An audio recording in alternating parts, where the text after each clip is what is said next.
Bizarre phenomena channel में आपका स्वागत है।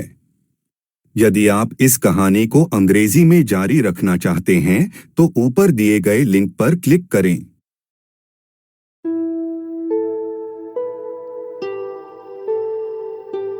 भारत की शांत धुंध से ढकी पहाड़ियों में स्थित एक आकर्षक हिल स्टेशन है जिसे पाइनवुड के नाम से जाना जाता है।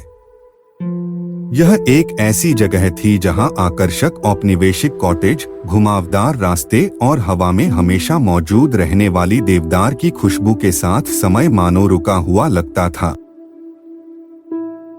शहर के किनारे पर एक पुरानी परित्यक्त हवेली थी जिसे विस्परिंग पाइन्स के नाम से जाना जाता था। हवेली दशकों से निर्जन थी। इसका भव्य मुखौटा अब आइवी लता से ढका हुआ है और इसकी खिड़कियां टूटी हुई हैं। विस्परिंग पाइन्स की कहानी बहुत पहले शुरू हुई थी। इसके मूल मालिक कर्नल एडवर्ड हॉथोर्न और उनकी युवा दुल्हन एमिली की दुखद कहानी के साथ। यह जोड़ा एक दूसरे से बहुत प्यार करता था और यह हवेली उनके सपनों और उम्मीदों का प्रतीक थी। एक तूफानी रात में एमिली बिना किसी निशान के गायब हो गई। बहुत खोजबीन के बावजूद वह कभी नहीं मिली और कर्नल का दिल टूट गया और वह अकेला रह गया। इसके बाद के वर्षों में कर्नल हॉथोर्न एक वैरागी बन गए, अपने दिन हवेली के हॉल में घूमने और अपने खोए हुए प्यार को पुकारने में बिताने लगे।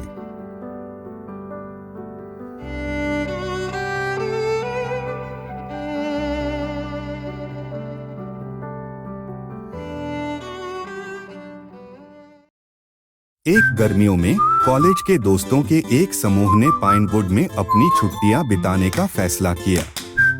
उनमें अर्जुन भी शामिल था, जो अलौकिक चीजों में गहरी रुचि रखने वाला एक साहसी युवक था। चांदनी रात में समूह हवेली की ओर चल पड़ा।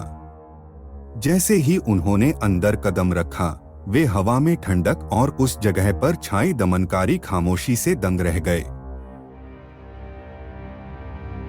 जैसे ही वे हवेली में गहराई तक गए, वे ऊपरी मंजिलों की ओर जाने वाली एक भव्य सीढ़ी पर पहुंच गए। सत्य को उजागर करने के लिए उत्सुक अर्जुन ने मार्ग प्रशस्त किया। सीढ़ियों के आधे रास्ते में उन्होंने इसे सुना, एक धीमी, लगभग अश्रव्य फुसफुसाहट। एमिली। आवाज धीमी थी लेकिन स्पष्ट थी। इससे उनकी रीढ़ में सिहरन दौड़ गई। वे आवाज का पीछा करते हुए मास्टर बेडरूम तक गए। दरवाजा चरमरा कर खुला और समय से जमे हुए एक कमरे को प्रकट किया, जिसमें एक बड़ा छतदार बिस्तर और धूल भरा फर्नीचर था। मेज पर एक पुरानी खराब डायरी पड़ी थी। अर्जुन ने डायरी उठाई और पढ़ने लगा। यह एमिली की डायरी थी, जो कर्नल के प्रति उसके प्यार और उनके भविष्य के सपनों की कहानियों से भरी हुई थी। जैसे जैसे उसने पन्ने पलटे, फुसफुसाहट तेज और अधिक तीव्र हो गई।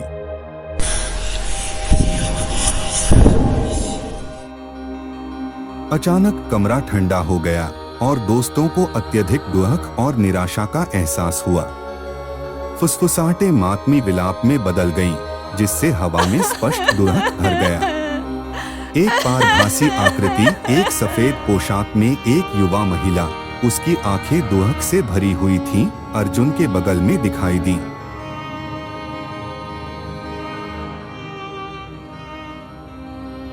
एमिली की आत्मा की मदद करने के लिए दृढ़ संकल्पित दोस्तों ने हवेली की खोज की और तहखाने में एक छिपे हुए मार्ग की खोज की। रास्ता एक छोटे अंधेरे कमरे की ओर जाता था जहां उन्हें एक बंद संदूक मिला। अंदर एमिली के चित्र वाला एक लॉकेट था। उसी क्षण कमरा ठंडा हो गया और एमिली की आत्मा एक बार फिर प्रकट हुई। दुख से भरी उसकी आंखें अर्जुन से मिली। मैं नदी में बह गई, वह फुसफुसाई, उसकी आवाज में दुख गूंज रहा था। वह एक तूफानी रात थी। धारा बहुत तेज थी। मेरा शव कभी नहीं मिला, और कर्नल ने अपने बाकी दिन मुझे ढूंढने में बिताए, बिना यह जाने कि वास्तव में क्या हुआ था। जैसे ही उसने अपने दुखद भाग्य का खुलासा किया, दोस्तों को अत्यधिक दुख और असहायता का एहसास हुआ। एमिली की अभिव्यक्ति नरम हो गई, उसका आभार स्पष्ट हो गया।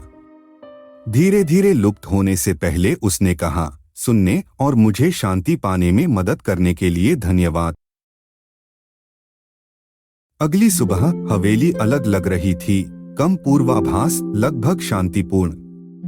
दोस्तों ने पाइनवुड को उपलब्धि की भावना के साथ छोड़ दिया, यह जानते हुए कि उन्होंने एक खोई हुई आत्मा को शांति पाने में मदद की थी। विस्परिंग पाइन्स की किंवदंती जीवित रही, लेकिन अब यह प्रेम, हानि और मुक्ति की शक्ति की कहानी थी।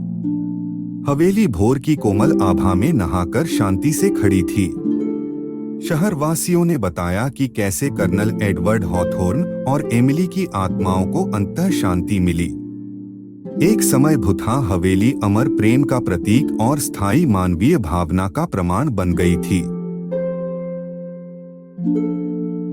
आगामी वीडियो में मैं दुनिया भर से वास्तविक राक्षसों और अलौकिक कहानियों को बनाने का प्रयास करूंगा। कृपया नई डरावनी कहानियों को सूचित करने के लिए लाइक, सब्सक्राइब और बेल आइकन बटन पर क्लिक करें। तब तक के लिए अलविदा।